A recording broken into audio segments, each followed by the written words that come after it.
நம்ம உடம்புல எந்த ஒரு பிரச்சனையாக இருந்தாலும் அதுக்கான காரணத்தை கண்டுபிடிச்சாதான் அதை நம்மளால் குணமாக்க முடியும். ஃபார் எக்ஸாம்பிள், நம்மளுக்கு தலை வலிக்குது அப்படின்னா நம்ம பாட்டுக்கு கண்ட மாத்திரையை தின்னுட்டு உட்கார முடியாது.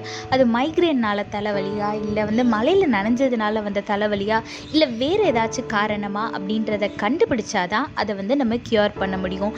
இதே மாதிரி தாங்க நம்மளோட வாழ்க்கையில் ஏசப்பாவோட சித்தம் என்னன்னே தெரியாமல் நம்ம இஷ்டத்துக்கு நம்ம ஏதாவது செஞ்சுட்டு, ஏசப்பா எனக்கு ஹெல்ப் பண்ணவே இல்லை, இந்த விஷயத்தில் எனக்கு ஒரு வெற்றியே கிடைக்க மாட்டேதுன்னா அது எப்படி? வேதத்தில் பாருங்க, 1 கொரிந்தியர் 3:7 போட்டிருக்கு, நடுகிறவனாலும் ஒன்றுமில்லை, நீர் பாய்ச்சுகிறவனாலும் ஒன்றுமில்லை, விளைய செய்கிற தேவனாலே எல்லாமாகும்னு வேதத்தில் போட்டிருக்கு. ஆமாங்க, நீங்கள் எவ்வளோதான் எஃபோர்ட் போட்டாலும் தலைகீழேயே நின்னாலும் ஏசப்பாவோட சித்தம் இல்லாமல் நீங்கள் ஒரு காரியம் செஞ்சீங்கன்னா அது வெற்றியில் முடியாது. அதனால இந்த ஒரு காரியம் செய்கிறதுக்கு முன்னாடியும் ஏசப்பாவோட கரத்தில் ஒப்பு கொடுத்துட்டு அவரோட கைடன்ஸை கேட்டுட்டு, ஏசப்பா இதை செய்யலாமா கூடாதா, இது உம்முடைய சித்தமா அப்படின்னு கேட்டு தெரிஞ்சுட்டு அந்த காரியத்தில் நீங்கள் இறங்குங்க. நிச்சயமாக தேவன் உங்களுக்கு வெற்றியை தருவார். எதை செய்கிறதா இருந்தாலும் தேவனுடைய ஆலோசனையை கேட்டு செய்யுங்க, ஆசீர்வாதத்தை பெற்றுக்கொள்ளுங்க. கர்த்தர் உங்களோடு கூட இருந்து உங்களை ஆசீர்வதித்து பாதுகாத்து வழி நடத்துவாராக. ஆமென். Until you find the root of the problem, you cannot find a solution. For example, if you are suffering from headache, you have to find the reason, you have to find the cause of that headache.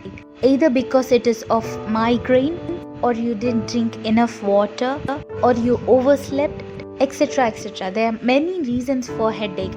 Unless or until you find the cause of the headache, you cannot cure the pain.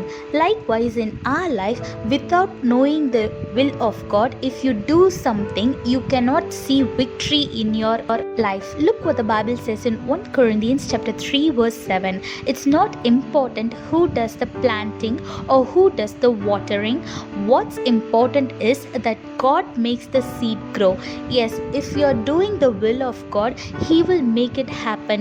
You will get good guidance and He will make people work for you, and you will receive a great victory in your life. So whatever you're planning to do, submit in God's hand first. Ask Him if it is His will, and then proceed your plan.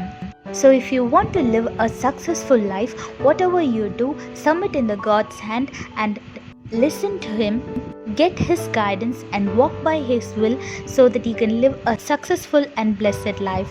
God bless you all. Have a blessed day. Amen.